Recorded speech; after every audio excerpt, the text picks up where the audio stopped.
Hello दोस्तों, नमस्कार। स्वागत है आपका अपने इस यूट्यूब चैनल पर जिसका नाम है स्टडी विद एचके। मैं लेके आया हूँ रीट 2022 के लिए मनोविज्ञान के कुछ महत्वपूर्ण प्रश्न। तो शुरू करते हैं। पहला प्रश्न, संवेगात्मक क्रांति किस अवस्था से अधिक जुड़ा हुआ है? चार ऑप्शन दिए गए हैं: शैशवावस्था, बाल्यावस्था, किशोरावस्था और प्रौढ़ावस्था। तो बताइए इस प्रश्न का आंसर क्या होगा?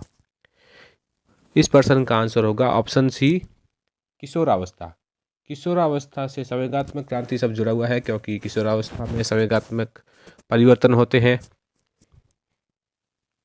दूसरा प्रश्न देखते हैं। जीन पियाजे के संज्ञानात्मक विकास की अवस्थाओं के अनुसार जिसे पूर्व प्रत्यात्मक काल जाना जाता है, निम्न में से किससे संबंधित है? इसमें दिया गया है पूर्व प्रत्यात्मक काल। पूर्व प्रत्यात्मक काल के बारे में बताना है। पहला ऑप्शन है इंद्रिय गति अवस्था से, दूसरा ऑप्शन है मूर्त संक्रियात्मक अवस्था से, तीसरा है पूर्व संक्रियात्मक अवस्था से, चौथा ऑप्शन है औपचारिक संक्रियात्मक अवस्था से। तो बताइए इसका आंसर क्या होगा? इसका आंसर हो जाएगा पूर्व संक्रियात्मक अवस्था। ये तीसरा ऑप्शन है, पूर्व संक्रियात्मक अवस्था से इसका संबंध है। प्रश्न नंबर 3 देखते हैं। मनोविज्ञान शिक्षा का आधारभूत विज्ञान है, यह किसने कहा है? बी एन झा ने, स्किनर ने, डेविस और वुडवर्थ ने। अब बताइए चार ऑप्शन में से किस मनोवैज्ञानिक ने कहा है कि मनोविज्ञान शिक्षा का आधारभूत विज्ञान है? इसका ऑप्शन हो जाएगा ऑप्शन बी। ये स्किनर की परिभाषा है जिसमें कहा गया है कि मनोविज्ञान शिक्षा का आधारभूत विज्ञान है। प्रश्न नंबर 4 देखते हैं।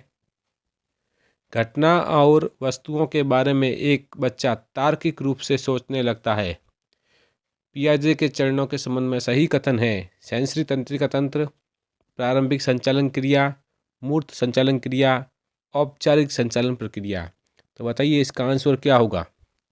यहाँ पर ध्यान से देखिए, इसमें लिखा हुआ है तार्किक रूप से सोचने लगता है।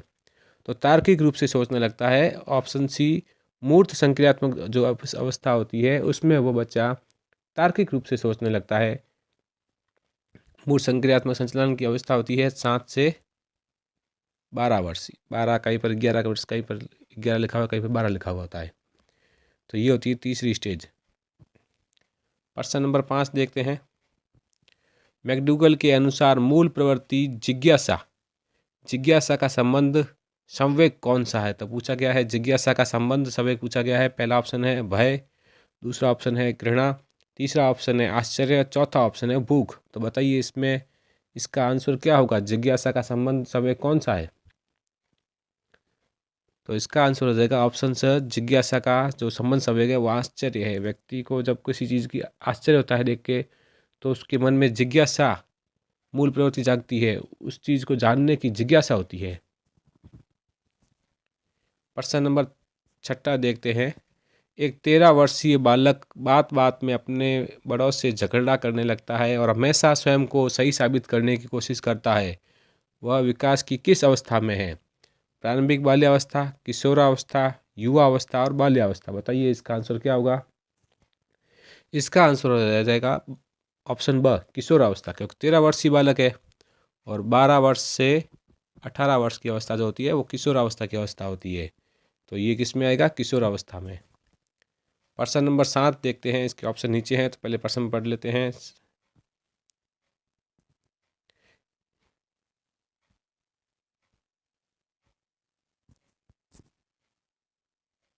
एक बच्ची को उसके पिता चहलकदमी करा रहे थे।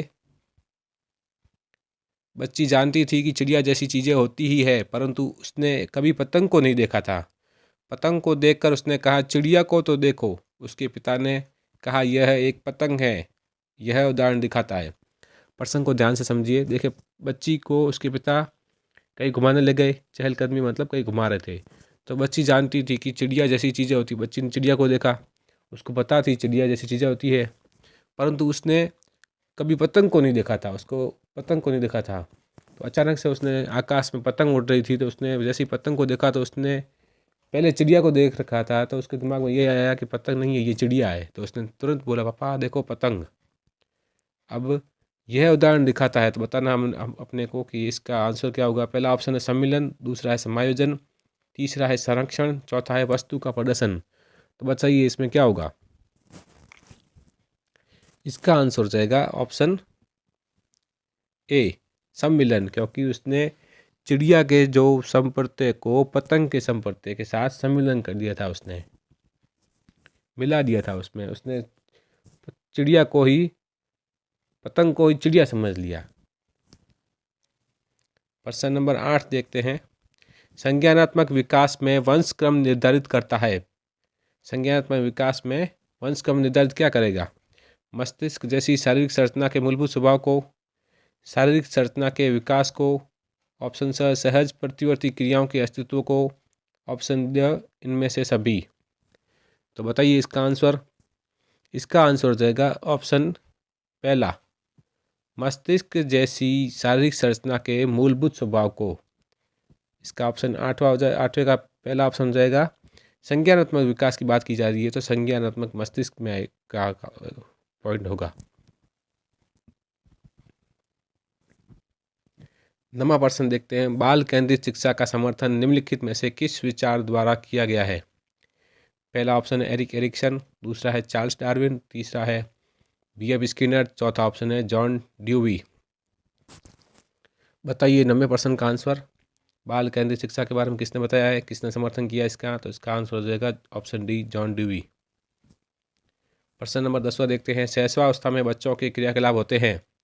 मूल प्रवर्त्यात्मक, ऑप्शन ब संरक्षित, ये ऑप्शन स है संज्ञानात्मक, और ऑप्शन द है संवेगात्मक। तो बताइए इसमें शैशवावस्था के बारे में पूछा गया है। तो शैशवावस्था में बच्चे के क्रियाकलाप मूल प्रवर्त्यात्मक होते हैं, ऑप्शन ए, मूल प्रवर्त्यात्मक। 11% ध्यान से देखिएगा, बड़ा प्रश्न है। कर्नैल सिंह कानूनी कार्रवाई तथा खर्चे के बावजूद आयकर नहीं देते। वे सोचते हैं कि एक भ्रष्ट सरकार को समर्थन नहीं दे सकते जो अनावश्यक बांधों के निर्माण पर लाखों रुपए खर्च करती है। वे संभवतः कोलबर्ग के नैतिक विकास की किस अवस्था में है? ध्यान से प्रश्न को अच्छी तरह से पढ़िए, फिर इसका आंसर देना है। पहला ऑप्शन है परंपरागत, दूसरा है पश्च परंपरागत, तीसरा है पूर्व परंपरागत, चौथा है परा परंपरागत। तो बताइए ये कौन सी अवस्था है नैतिक विकास की, कोलबर्ग की? तो इसका आंसर हो जाएगा ऑप्शन ब, पश्च परंपरागत। 3 अवस्था बताई थी। पूर्व परंपरागत पहली अवस्था, दूसरी अवस्था है परंपरागत, और तीसरी अवस्था है पश्च परंपरागत। तो ये इसका पश्च परंपरागत होगा, जो 13 वर्ष के बाद प्रारंभ होती है। तो ये इतनी जो सोच है ना, ये कार्रवाई, कानून, खर्चे, ये सब 13 वर्ष के बाद में ही एक सोच डेवलपमेंट होती है। तो ये नैतिक विकास की अवस्था के अनुसार पश्च परंपरागत अवस्था में होगा। प्रश्न नंबर 12 देखते हैं। ए बायोग्राफिकल स्केच ऑफ इन्फेंट किसने लिखी? एक पुस्तक है ये, बायोग्राफिकल स्केच ऑफ इन्फेंट। पूछा गया है किसने लिखी। पहला ऑप्शन है प्रियर, दूसरा ऑप्शन है शीन, तीसरा ऑप्शन डार्विन, चौथा है स्टर्न। बताइए इसका आंसर क्या होगा? तो इसका आंसर हो जाएगा ऑप्शन सी, डार्विन। ये डार्विन की पुस्तक है। प्रश्न नंबर 13 देखते हैं। फ्रायड के अनुसार किस अवस्था में कामेच्छाएं सापेक्ष रूप से निष्क्रिय रहती है? पूछा क्या गया, निष्क्रिय रहती है। पहला ऑप्शन है मुखी अवस्था, दूसरा ऑप्शन है गुदी अवस्था, तीसरा ऑप्शन है लैंगिक अवस्था, और चौथा ऑप्शन है प्रसुप्ति अवस्था। तो बताइए, तो इसका आंसर हो जाएगा प्रसुप्ति अवस्था। कामेच्छाएं प्रसुप्ति अवस्था जो होती है उसमें निष्क्रिय रहती है। प्रश्न नंबर 14 देखते हैं। मैडम मॉन्टेसरी ने अधिगम परिवेश में सर्वाधिक बल किस पर दिया है? पहला ऑप्शन है संवेगों के संशोधन पर, दूसरा है ज्ञानेंद्रियों के उपयोग पर, तीसरा है बच्चे को पूर्ण स्वायत्तता देने पर, और चौथा है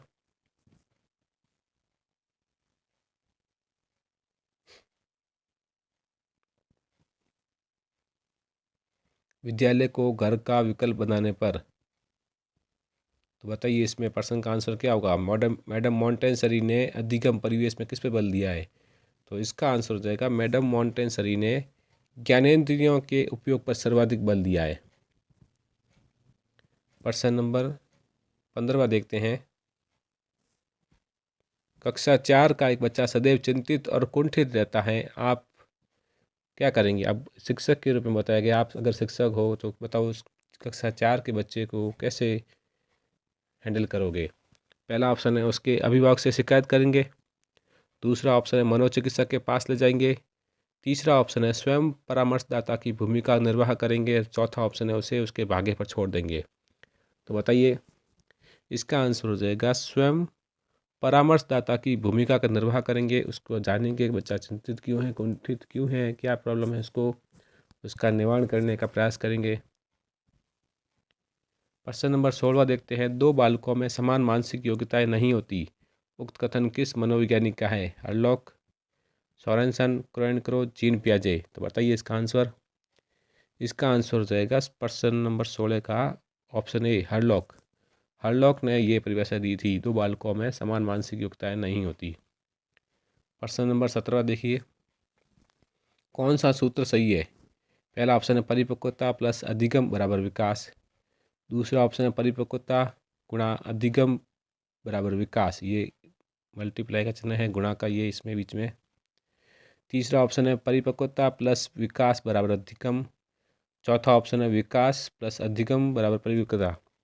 ध्यान से इस प्रश्न का उत्तर दीजिए।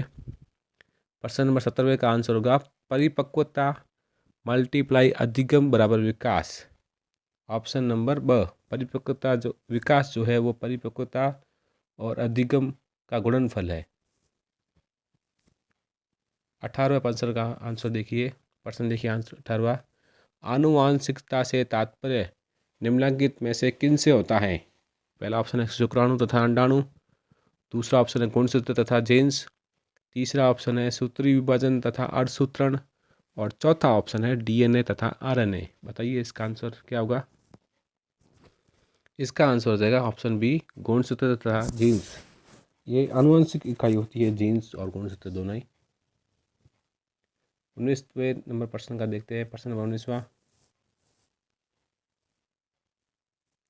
निम्नलिखित में से कौन सा सिद्धांत विकास से संबंधित नहीं है?